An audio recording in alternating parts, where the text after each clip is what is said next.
Steiner, você enfatiza com frequência a necessidade de realizar backtests para validação do Trade System. Poderia indicar um mecanismo para tal fim para quem ainda utiliza MetaTrader 5? Tenho testado desenvolver um Trade System baseado em duas médias móveis e um padrão gráfico seguidor de tendência e sidebar. Poderia me ajudar? Desde já grato. Parabéns pelo conteúdo e pela postura adotada, irmão do Jorel. Olha, a pergunta é muito boa. Sim, eu entendo que na maior parte das vezes a gente tem que trabalhar em cima de não de crenças e não de achismo e não de fé, a gente tem que trabalhar em cima daquilo que eu chamo de análise técnica baseada em evidências, que basicamente é o estudo dos sistemas através de testes estatísticos. Essa é a forma com que eu gosto de ler o mercado, essa é a forma como eu gosto de entender o mercado. Tá? E olhando dessa maneira, e entendendo isso dessa maneira, eu percebo que o MetaTrader é uma ferramenta boa, pelo fato de ser gratuita, mas ela infelizmente é difícil de desenhar. Ela é difícil de desenhar os backtests. Então esse é um problema que boa parte dos sistemas de backtest tem. Ou eles são muito caros, como o ElfLab é muito caro, a gente sabe disso.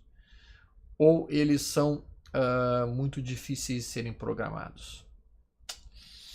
E aí, olhando isso dessa maneira, nós temos algumas possíveis soluções. Uma das soluções mais utilizadas são os testes manuais, em que tu vai voltar tantos meses no passado e a partir disso você vai procurar marcando os pontos de entrada manualmente, os pontos de saída manualmente.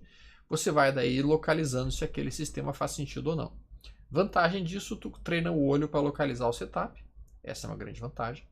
Segunda vantagem, você pode, às vezes, no meio do desenho do setup, no meio do teste do setup, você pode, muitas vezes, encontrar uma forma de deixá-lo ainda mais interessante, ainda mais atraente. Às vezes com stop mais curto, eventualmente com stop um pouquinho ajustado, essas coisas todas, né?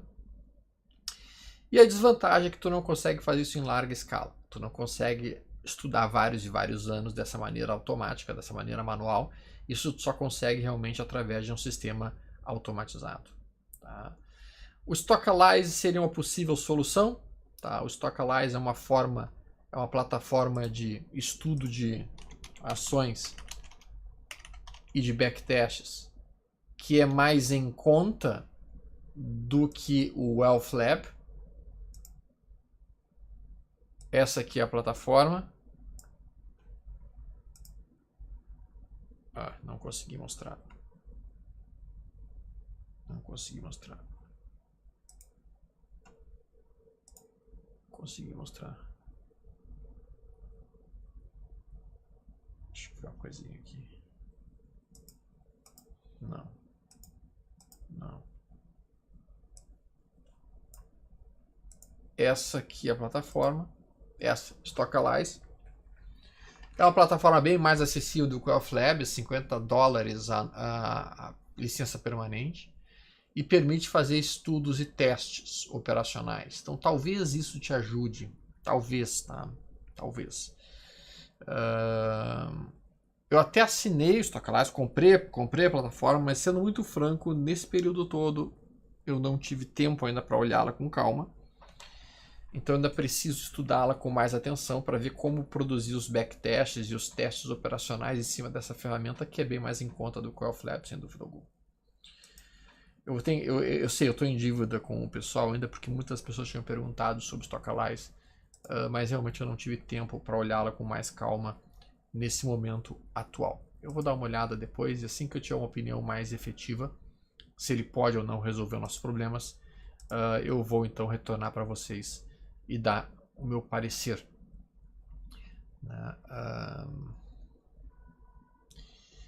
Vamos olhar aqui uma outra coisinha a mais que pode ser conversada. Outras perguntas.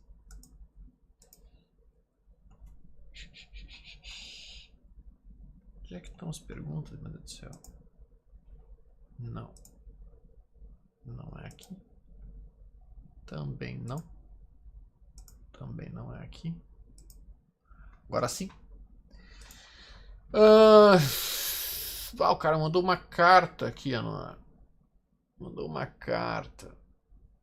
Parece que o índice futuro em 10 minutos desde o início apresenta vários exemplos das aulas. Infelizmente não operei hoje para motivos que não acabei de lamentar. Ainda não decorei todos os nomes que as figuras geraram hoje e acho que esse dia serve de para vários seus ensinamentos. Pergunto se você pode nomear cada um deles para que possamos fixá-los. Podemos tentar. Podemos tentar. O primeiro candle do dia é um gap de baixa que não oferece absolutamente nada para que eu pudesse operá-lo. De fato, até poderia pensar em comprar aqui porque é um trap. O primeiro candle do dia perdeu a mínima do dia anterior. Deixa eu colocar aqui para vocês verem. Então a mínima do dia anterior estava aqui, né? O primeiro candle abre abaixo dela. Depois consegue romper essa máxima. Também é o saudade de casa. Depois eu vou falar de saudade de casa em 30 minutos. Depois desse primeiro candle, a gente percebe aqui um inside bar que eu não teria operado, porque ele é contra a média móvel. Tá, então quando rompe essa máxima aqui seria um inside bar, mas como opera contra as médias móveis, eu talvez, bem provavelmente, não teria operado isso. Tá? Porque aqui eu estaria mais procurando por sinais de venda depois dessa possível entrada. Depois o mercado faz o quê? Depois ele faz aqui um preço de fechamento de reversão, em que esse candle tem a máxima mais alta que os dois candles prévios e fecha perto da mínima e perde essa mínima aqui. Então aqui sim seria um preço de fechamento de reversão, como a gente está olhando dentro do modelo. Esse preço de fechamento de reversão em si, ele foi acionado. O alvo desse movimento seria basicamente 2 vezes a amplitude para baixo. O alvo foi atingido nesta região que está aqui. Não seria errado um trader que colocasse o alvo na mínima do dia. E o sinal foi realmente acionado e foi para o alvo. Tá? Mesmo o primeiro alvo, que seria o alvo desse trap, não é um gap trap, porque o primeiro candle do dia não é um candle altista, também foi atingido, se o cara colocou um alvo de 2 vezes. Então se o cara comprou aqui com um alvo de 2 vezes, ele terminou o trade no lucro. Depois ele teria virado a mão na ponta da venda com o alvo aqui e também teria terminado esse segundo trade no lucro nesse momento atual. Depois disso, o mercado faz o que basicamente? O mercado faz 1, 2, 3, 4. Isso aqui é um drible da vaca, em que teria uma venda imediatamente na abertura desse candle, com o stop nessa máxima e o alvo teria sido já atingido. Então, do ponto de vista puramente de candles, nós teríamos primeiro candle, trap, aqui. Segundo candle, operável, né? PFR, preço de fechamento de reversão de venda, aqui. Terceiro candle, drible da vaca,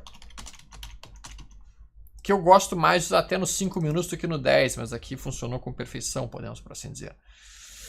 Depois aqui, esse candle aqui, ele é um inside bar e ao mesmo tempo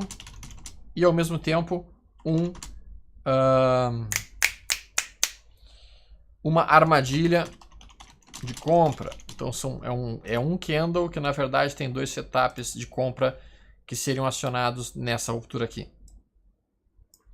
Tá? E aí por último, um pouquinho mais recente, nós teríamos este trap em cima do fundo prévio. Vejam que aqui, ó, a gente tinha esse fundo prévio aqui acontecendo. Temos esse fundo prévio aqui. Esse candle perde a mínima desse fundo e logo depois rompe a máxima. Isso é um trap de compra que teria gerado uma oportunidade de compra. Tá? Então esses seriam os sinais plausíveis que poderiam ter sido operados. Destes sinais, esse trap talvez fosse o mais eficiente, junto com esse preço de fechamento de reversão. O drible da vaca aqui eu iria com um pouco mais de cautela. Especificamente esse aqui, que é o armadilha de compra, me interessaria bastante, sem dúvida alguma. Esse é um setup legal de ser operado, relativamente tranquilo também. Tá? E esse trap aqui, cara, um pouco agressivo demais, mas ele também está formando um Joe de Napoli em 10 minutos. Então, ok, poderia ter operado inclusive este Joe de Napoli que está aqui, ó, sendo formado. O alvo deste Joe de Napoli, essa amplitude para cima, alternado em 161, o alter aqui, ó, no fechamento desse gap. Não sei se o mercado vai ter força para fechar esse gap, mas o sinal em si foi acionado, né? E foi oferecido. Né?